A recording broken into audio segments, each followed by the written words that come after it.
Alright, we're back with turn 2 of Arkham Horror with the Innsmouth expansion. So let's see what we want to do here. 1, 2, 3, 4. I want to go there. She can't really do anything. Okay, so first player is going to be Min. The first player marker moves, and remember she is in another world, laying on her butt. So because she's delayed during the upkeep phase, well, I already did my upkeep phase technically. And I moved the markers where I wanted, and so we can get into that as we go. I don't have to move and show all that stuff. So what she wants to do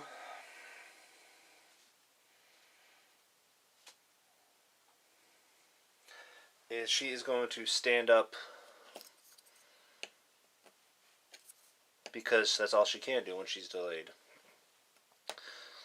So she's going to stand up, and she has to just do nothing, really. She can't move. Normally, if you come in here and you're already standing, you just move over one.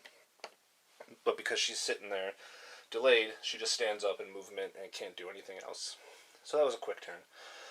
So then we're going to move over here to Mandy, who is at the science building. And for her, I moved... Remember, we have this trembling earth problem. Actually, we have to do this.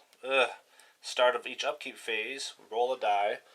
On a 1, the terror level increases by 1. I forgot about that. So let's roll a die. And we got a 5, so there we go. Good. Okay, so we don't have to worry about that. So that's good. But the other part of this is while it's in play, we receive 1 less movement point each turn. So Mandy, I wanted to get her over to the train station this turn. Because I want her, since she has 5 clues, I want to send her up into Innsmouth to get over to the Devil Reef and try to close that.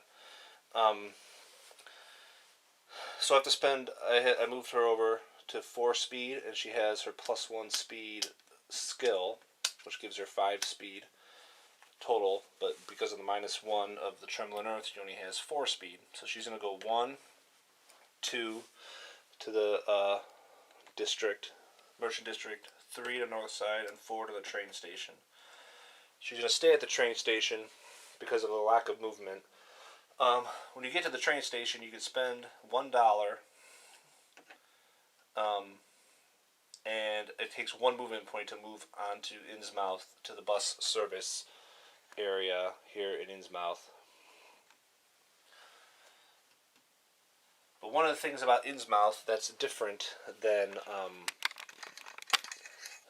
a different thing in the game that you have to worry about, and I kind of want to show it close up, so let's move the camera over, is that all these locations have modifiers on them.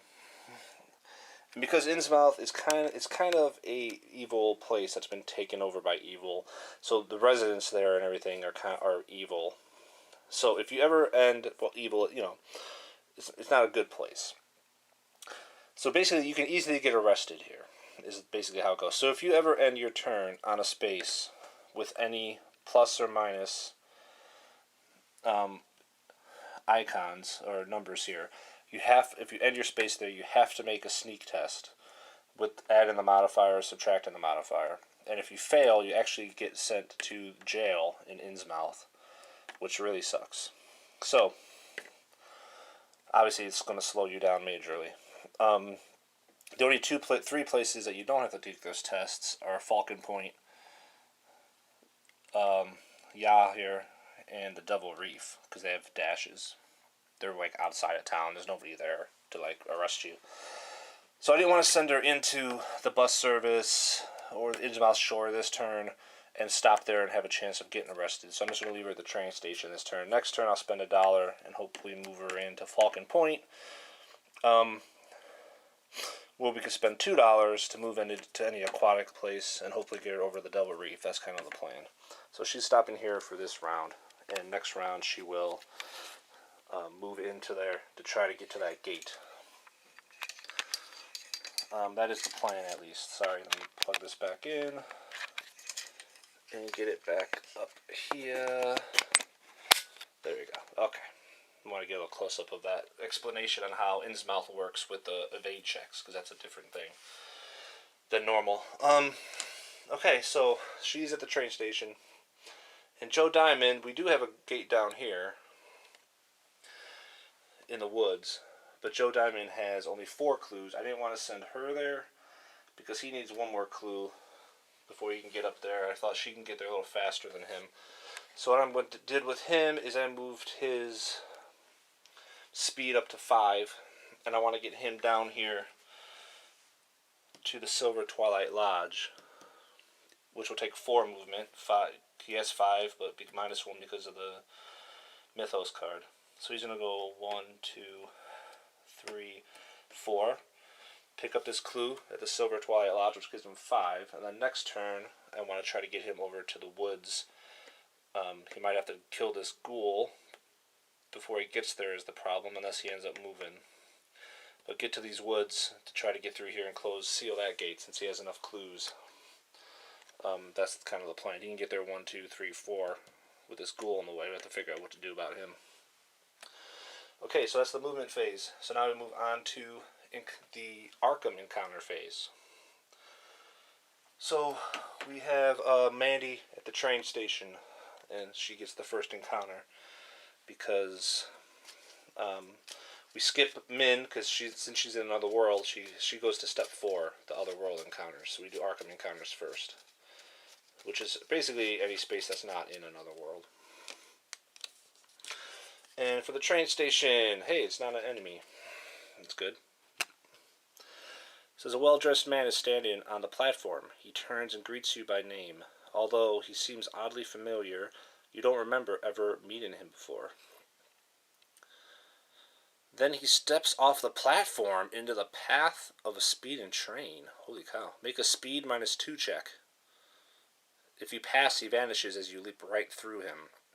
On the ground, you find yourself clutching a scrap of paper. Gain 1 spell.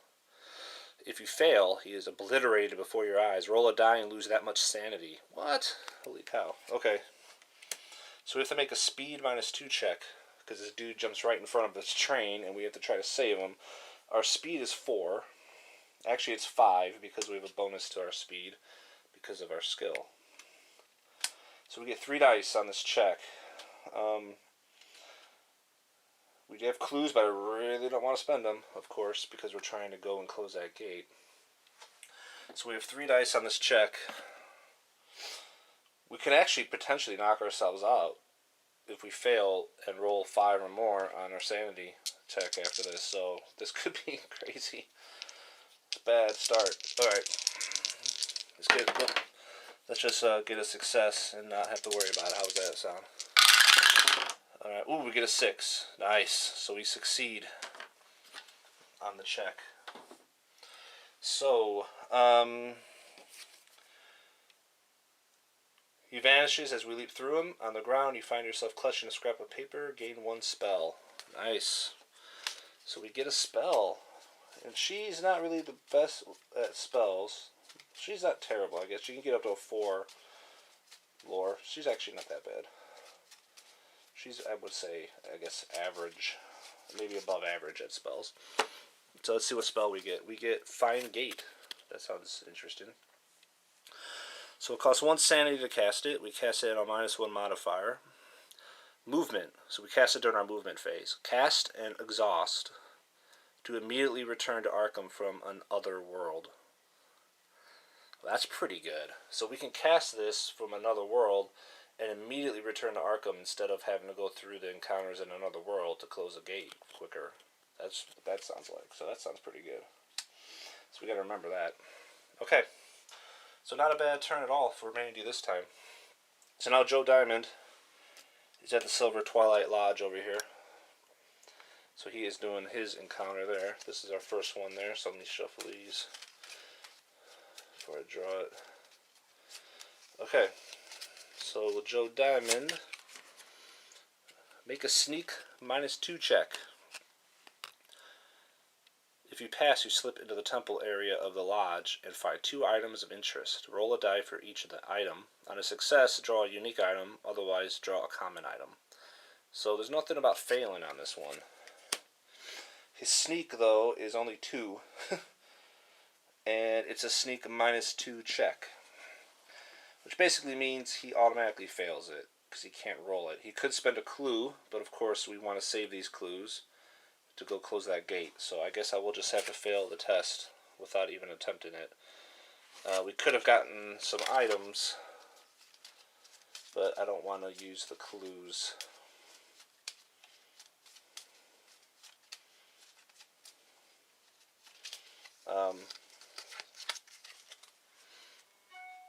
I don't want to use the clues up already, so he's not going to do that. Okay, so now we're done with the Arkham encounter phase, so we move on to the Otherworld phase where Min is. So we draw a card, and because every card is usable here in another dimension, whatever we get is the card to get. So we have an Other. Pass a fight -2 check to pry open a grate you find built into the wall. Inside you find something fascinating. Draw 1 unique item. Okay. Fight -2. Her fight, though, is at 3. So she gets 1 die for this to try to get a unique item. So let's see what we can do. 6. Nice. Success with 1 die. So let's see what she finds. She gets the Blue Watcher of the Pyramid, whatever this is. Any phase, lose 2 stamina and discard Blue Watcher of the Pyramid to automatically succeed at a combat check or a fight or lore check made to close a gate. Wow. This cannot be used against an ancient one. Wow, that's pretty awesome. Okay, so she gets to hold on to that. Alright, so that is the encounter, the Otherworld encounter phase. That was a good turn for everybody. Everybody succeeded. Well, no, Joe didn't actually get to succeed, but he didn't lose anything either. But now we have to do the Mythos phase, and this is when it gets nasty.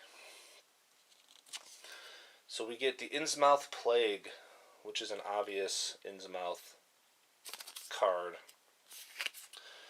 Let's see what this is. Oh boy. No gates open, but add 2 doom... Oh, come on! No gates open, but add 2 doom tokens to the doom track. What is going on? This is like making it impossible. It's already at 5. It's like insane. Like 2 track, we're like 2 turns in. It's at 5.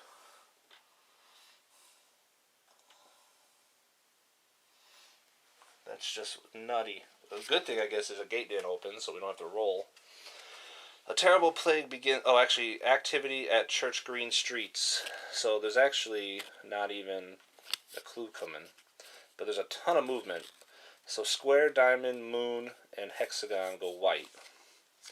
So we have a hexagon here, uptown, moves up to Miskatonic University, which is actually good for Joe, because he can sneak past now. We have a circle for black, which means our flyer could go, if anybody was in a street, he would go and attack them in the street, but there's nobody in the street, so he does not go. We have our Shogoth, Proto-Shogoth, way out here in the Esoteric Order of the Dagon, and he is a hexagon, so he moves down the white path to Church Green, right there. So that's all our monster movement. Okay, and then we gotta read the card. The Innsmouth Plague. A terrible plague begins to spread from the city of Innsmouth. Ongoing effect. At the end of every Mythos phase, beginning the turn after this card enters play, so we don't have to do it now, the first player draws 1 Innsmouth Look card. Pass. If an investigator discards 2 spells during the Arkham Encounters phase, while in the Church Green Streets, return this card to the box. Fail. If an investigator gets the Innsmouth Look and is devoured, return this card to the box. What? Activity at Church Green Streets. Alright, so this is kind of crazy. So when it says activity, that basically means they have some tokens that they give you in the game that has some numbers on it. This is one of them here with the number 1. So what you can do, like if we have cards that have something to do with certain areas in the game, you can put this token on the church green streets here to know that when you look at it, oh, there's something special here. There's a card that has to do with that place, so to help you remember. This stays in play, though. So the first player draws an Innsmouth look card. So that's a special deck of cards that are these. And some of these cards don't have anything going on. But I think there's 1, maybe 2, where you can actually get that Innsmouth look thing. And so we'll shuffle this up because we're going to have to start drawing from there eventually. So there's a little, I guess, background info on the Innsmouth look, just for like purposes of what that is in the game. Some people, unbeknownst to them, are descended from the horrible Deep Ones, and certain events may cause their abominable genes to manifest, transforming them into full Deep Ones. Sometimes an investigator will be instructed to draw 1 or more Innsmouth look cards. That player then shuffles up the 10 Innsmouth look cards and draws as many cards as instructed, all at once. If none of them indicate that he has the look, nothing happens and the cards are returned to the deck. However, if the card that indicates the investigator has the Innsmouth look is drawn, follow the instructions on the card before returning all of the Innsmouth look cards to the deck. So it's basically like certain people in Innsmouth, unbeknownst to them, are descended from the Deep Ones, which are enemies of Innsmouth. So they have like the genes of the monsters in them, and they can come out. So they're saying that we might have that. So that's kind of the little lore behind the Innsmouth look that we have to worry about now. So we basically have to discard 2 spells during the Arkham Encounters phase while on the church green streets to get rid of this plague. Nobody we have has 2 spells, and plus you have to get all the way over there to do it, so that's going to be rough. Okay, so we did do our... Oh, I gotta put this away. We did our gate. That's our Mythos phase. So we're already at 5 on the Doom track, which is crazy in 2 turns. And that's it. So then we move on to the upkeep of the next phase. Okay, so let me figure out what I want to do. Okay, so we got our next turn here. Mandy is going first. I'm not really moving anybody's things around. I kind of like where they're at. So Mandy's going to try to get to the Devil Reef in Innsmouth. So the way she has to do that is she has to spend some money to do that. Let me, for this one, get the camera out so I can show a little closer view of Innsmouth, because it is different the way it works. So basically, to get to Innsmouth, you have to either go from the train or you can go aquatic travel to Falcon Point. But if you go through aquatic travel.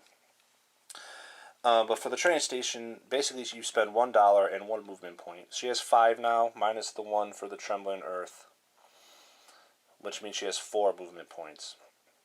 So she needs to go, basically spend $1 to get to the Joe's bus service. Then move, that's 1, 2, 3. And at Falcon Point, you spend $2 to move to any aquatic location and have an encounter there, if applicable. Or move any other investigator in an aquatic location to Falcon Point. So it's $1, then 1, 2, 3 movement. 2 more dollars is $3. 4 movement to get to Devil Reef. That's the plan for her. But one thing we have to do, and I forgot as I looked, is we still have to roll for our upkeep. If we roll a 1, the terror level increases while that card is out. So let's do that real quick. We got a 2. Okay. Don't want to mess up the rules.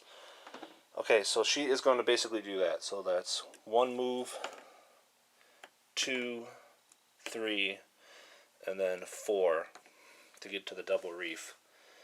And it's going to cost her $3. So we'll take those $3 off. Okay, so that is Mandy's movement. So now Joe is going to, he kept his movement at 5, minus 1, 4.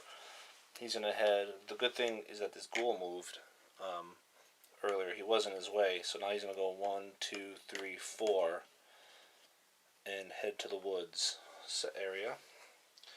And that is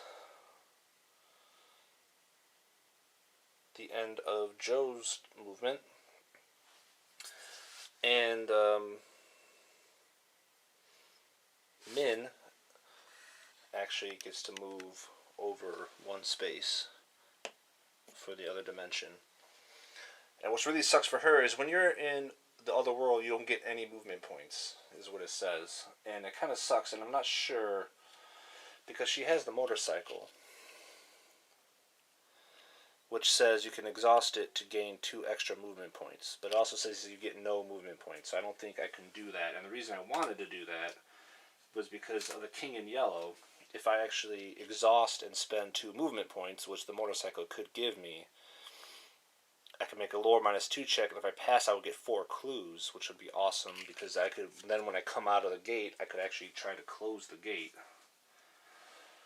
But I don't think I can do that, and that's why I sent Joe here, because he's going to go in and try to close this gate instead. He's basically in the gate that she's in. So if she comes out, I think she's just going to move on and try to get some clues. And then he's going to go through, try to seal the gate when he comes through. That's the plan there. Yeah, I think that's how we have to work it. Okay, so for the encounter phase, Mandy's up first. She is actually on the gate in the Devil's Reef, and she's going to head to the City of the Great Race. As she encounters a space, you go through the gate to the City of the Great Race. So she actually goes over here. Then Joe goes, and he's in the gate for another dimension. So he goes through the gate and gets here, next to Min. And those are our Arkham encounter movements. Okay, so now we're done with the Arkham encounter movement phase. So now we move on to the, well, it's not really, we didn't really encounter the space, we got through the gates. So now we have the other world encounters. So we'll start back up to the top with Mandy, I guess, because she's actually first player. Min's going to go in turn order. I guess that's how I'm going to do it. So I think that's how you do it. So she goes first. So City of the Great Race has a green and a yellow mark. So we take a other world card, and it's yellow. So we do that one. We're in City of the Great Race, and there's actually a City of the Great Race for the card. So it says, the hideous whistling fills your ears. Pass a will -1 check or lose 2 sanity. Okay. Pass a will -2 check or lose 2 sanity. So her will is 2. So it's a will -1 check, sorry. So that means she gets 1 die, or she's losing 2 sanity here. And she gets a 4, which is not enough. And we have no way to do anything besides spending clues, which we don't want to do, because we want to keep them to close the gate. So she has to lose 2 sanity, which sucks. Okay. But she has done her first encounter in another world. So now Joe's going to go in another dimension. We'll put this one back. And he gets in red, because every color works there. So he has an other. So the colors are blinding. Pass a lore -1 check, or stay here next turn. Oh, come on. Lore -1 check. I have a feeling his lore is not that great. He has a lore of 2, so he gets 1 die as well. So let's try it out. Let's see what we get. A3. No way. So we have to stay there next turn. Spending the clue is not what we want to do because that's just pointless.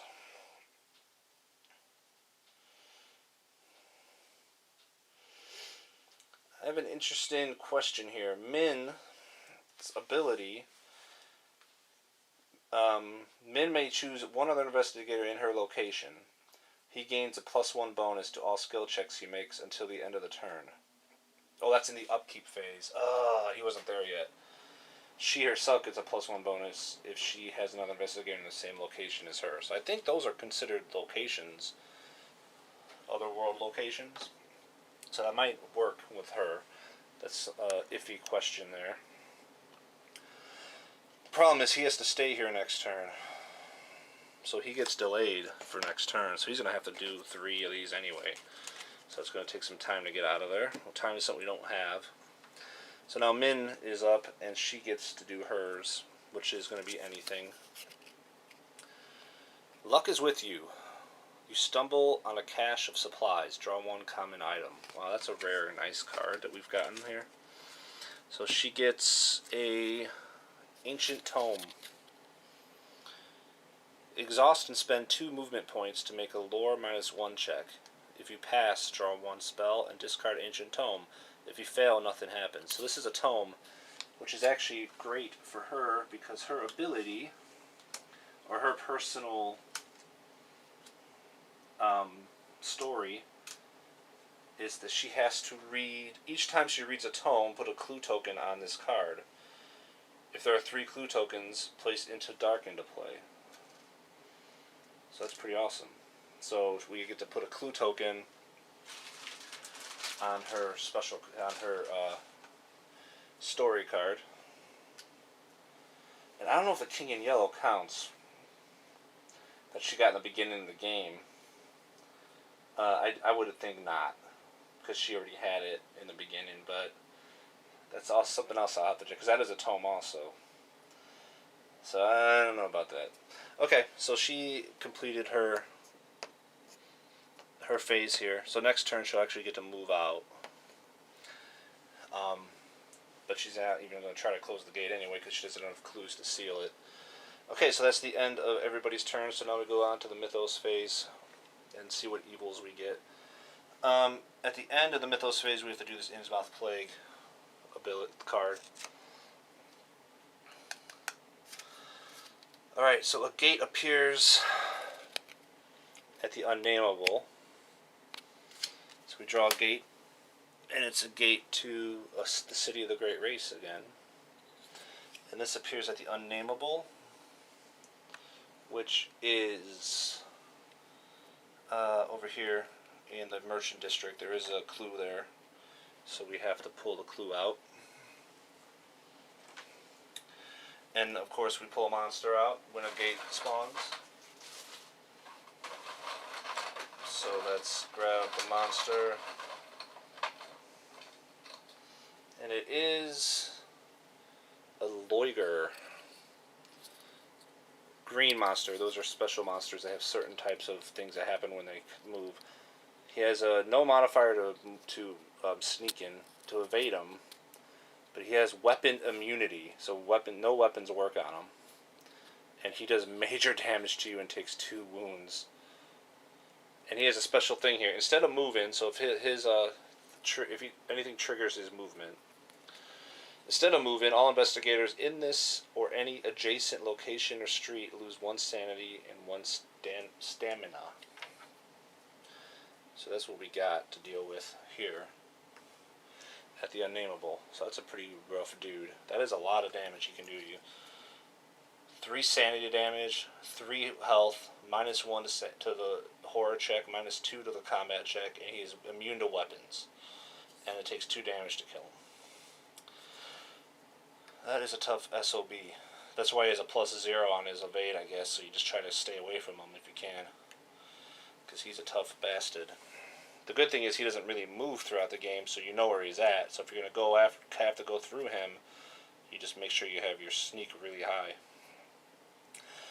Okay, now because the gate opened, we have to add yet another Doom token to the ancient one. which puts us already at 6. Over halfway there. And we have to roll doubles to get screwed every time a gate opens because of his ability. So let's not roll doubles. 6 and a 2. That's good. Okay. So now a clue appears at the woods, but there's a gate at the woods, so we get screwed on that as well. So circle, square, and diamond move. So circle is Byaku's in the sky, but none of the investigators are even in Arkham. They're all in another world. The square is this lawyer, but since nobody is in his space or adjacent, nobody loses that damage. Takes the damage. And then diamond is the Proto-Shoggoth here in Innsmouth. So he is moving down the black path, which is taking him into Joe's sergeant's bus service, which is actually getting him close.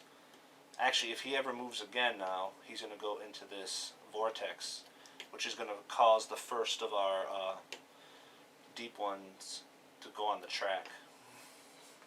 We haven't had to even worry about that yet, and that's a whole other thing. All monsters, okay, vigilante guards the night. All monsters in the downtown streets or locations are returned to the cup. That could be good. Where is the downtown? This is up here in the white area. There's no monsters up there, so that's actually a positive card. It's just that there's nobody there at the time to take advantage of it. Alright, so that's our Mythos phase for round 2. So I guess we're going to end here on this one. We got 3 characters all in other worlds right now. Joe was going to try to get out quickly, but he got delayed. If you remember, though, Mandy, let's see, she does have the Find Gate spell, where she can cast this to exhaust and immediately return to Arkham from another world. So next turn, I'm going to put her lore up to try to cast this spell, and if she succeeds, she can instantly go to the gate and try to seal it. So that's going to be the main plan with her. Joe is just going to stay in there. Min is going to leave the gate, and then I don't want her to technically close it because I want him to do it. So she's just probably going to chill, I guess, and work her way out and try to get some clues. Is her business here. So we'll see how we do. Thanks for watching, guys. We'll see you in the next one.